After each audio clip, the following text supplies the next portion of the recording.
বিরতির পর স্বাগত। এই মুহূর্তে যে বড় খবরটির দিকে নজর রাখছি, হিমাচলে পুনরায় অপারেশন লোটাস, অর্থাৎ ইতিমধ্যেই কিন্তু হিমাচলে অপারেশন লোটাস জারি।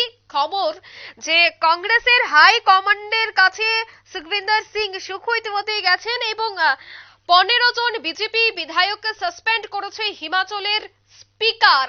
বুধবার সকালে রাজ্যপালের সাথে দেখা করেছেন। প্রত্যেকটা বিষয় নিয়ে এই মুহূর্তে রাজনৈতিক বিশ্লেষকদের মধ্যে চলছে জোর জিজ্ঞাসা। এবং যেহেতু সামনেই রয়েছে লোকসভা ভোট, তাই লোকসভা ভোটের আগেই কিন্তু হিমাচল প্রদেশে চলছে অপারেশন লোটাস। রাজ্যসভায় দেদার ক্রস ভোটে ইতিমধ্যেই প্রার্থীদের পরপর রাজ্য কংগ্রেস সরকার তাদের তোড়জোড় শুরু করে দিয়েছে। গেরুয়া শিবির আজ বুধবার অর্থাৎ সকালেই দেখা গেছে হিমাচল প্রদেশের রাজ্যপাল শিবপ্রতাপ শুক্লার সঙ্গে দেখা করেন বিরোধী দলনেতা জয়রাম ঠাকুর সহ বিজেপি বিধায়করা।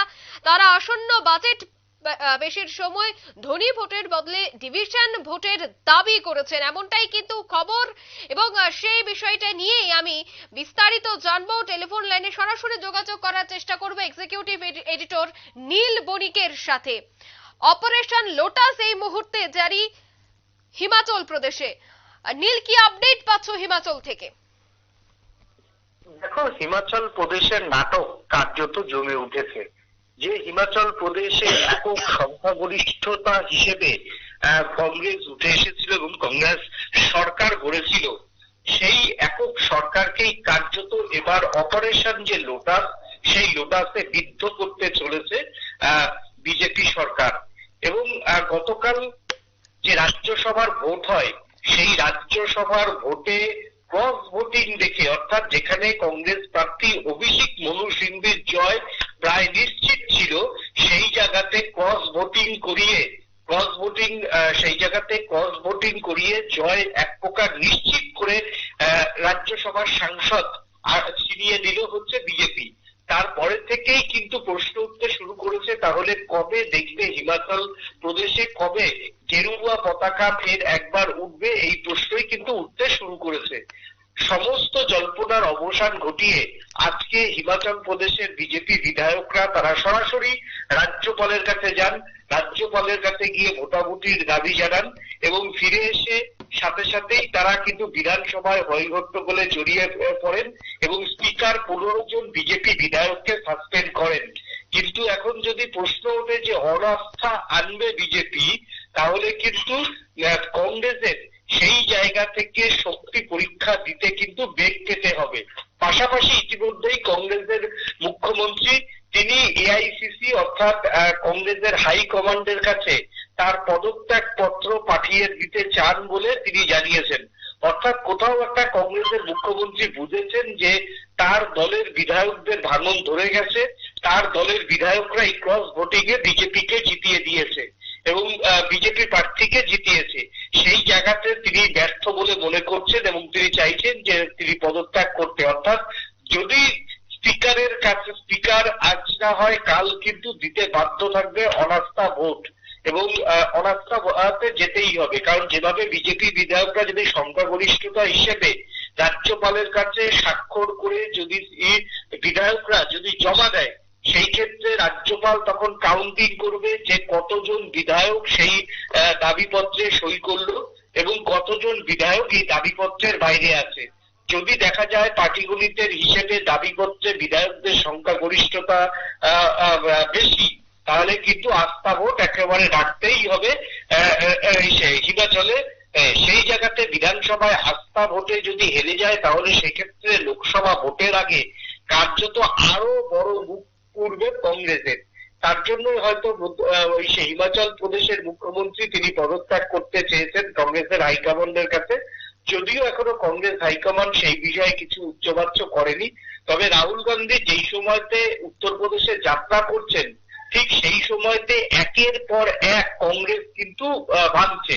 আমরা জানি তবে সেই জায়গায় তো প্রধানমন্ত্রী রাজনৈতিক মহল প্রশ্ন করছে যে হিমাচলে বলা হয় যে কংগ্রেসের একটা ঘাঁটি রয়েছে বা কংগ্রেস মজবুত রয়েছে হিমাচলে, সেক্ষেত্রে বিজেপির এই যে অনাস্থা আনার একটা দাবি বা গতকাল যেভাবে দেখা গেছে যে কংগ্রেসেরই 6 বিধায়কের মধ্যে 3 বিধায়ক এবার বিজেপিকে ভোট দিয়েছে প্রত্যেকটা বিষয়কে কেন্দ্র করে, সেই হিমাচলেও কি এবার বিজেপি থাবা বসাতে শুরু করেছে?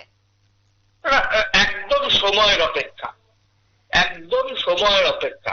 যেভাবে গতকাল অভিষেক মনু সিংভি রাজ্যসভার কংগ্রেসের প্রার্থী জয় কার্যত নিশ্চিত ছিল, সেই জায়গা থেকে যেভাবে বিজেপি অপারেশন লোটাস করে তাদের প্রার্থীকে জিতিয়ে নিয়ে এসছে, তাতে মনে হচ্ছে গতি প্রকৃতি দেখে যদি বড় কোনো অঘটন না ঘটে তাহলে কিন্তু সময়ের অপেক্ষা। কার্যত হিমাচল প্রদেশে ভোটের আগেই বিজেপি সরকার গড়ছে। পাশাপাশি তোমায় বলে রাখি যে প্রধানমন্ত্রী নরেন্দ্র মোদী তিনি নিজে কি জানিয়েছিলেন যে যোগদান মেলা হবে, 100 জনের উপর যোগদান করবে, সেটাও কিন্তু প্রকারান্তরে শুরু হয়ে গিয়েছে। সেটা অবশ্যই প্রথমে শুরু হয়েছে উত্তর পূর্বের রাজ্য থেকে। আমরা 2-3 দিন আগেই দেখলাম কি যে মণিপুরের 2 কংগ্রেস বিধায়ক আহ, আহ, তারা যোগদান করেছেন।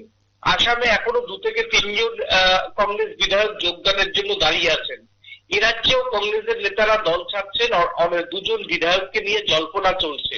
পাশের রাজ্য বাংলাতেও কিন্তু আজকে একজন যুব কংগ্রেসের হেভিওয়েট নেতা কৌস্তব বাগচি দল ছেড়েছেন। মহারাষ্ট্রে একের পর এক নেতা দল ছাড়ছেন। আর রাহুল গান্ধী যেই সময়তে তিনি উত্তরপ্রদেশে যাত্রা করে ইন্ডিয়া জোটের ফিল গুড হাওয়া তুলে ধরছেন, সেই সময়তে গতকাল যে রাজ্যসভার ভোট উত্তরপ্রদেশে হয়েছে, সেইখানেও বিজেপি কিন্তু ক্রস ভোটিং করিয়েছে।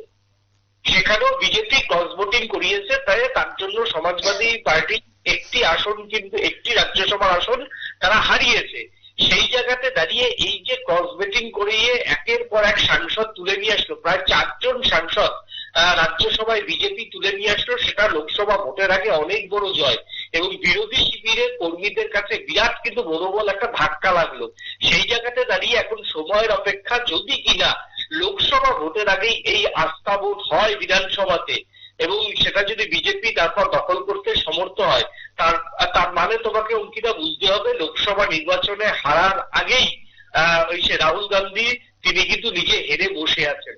অর্থাৎ রাজনৈতিক মহল মনে করছে রাস্তায় তিনি রয়েছেন, থাকুক, না নেই, কিন্তু রাস্তার পাশাপাশি তার দলের ভিতরকার কোন নেতা বিজেপির সঙ্গে যোগ রাখছেন, কারা যাচ্ছেন, অন্তত নির্বাচনের সময়টা রাহুল গান্ধী আটকাক এবং তার সাংগঠনিক যে শক্তি রয়েছে সেইটা কার্যত প্রমাণ এবার চাইছেন খোদ কংগ্রেস কর্মীরাই।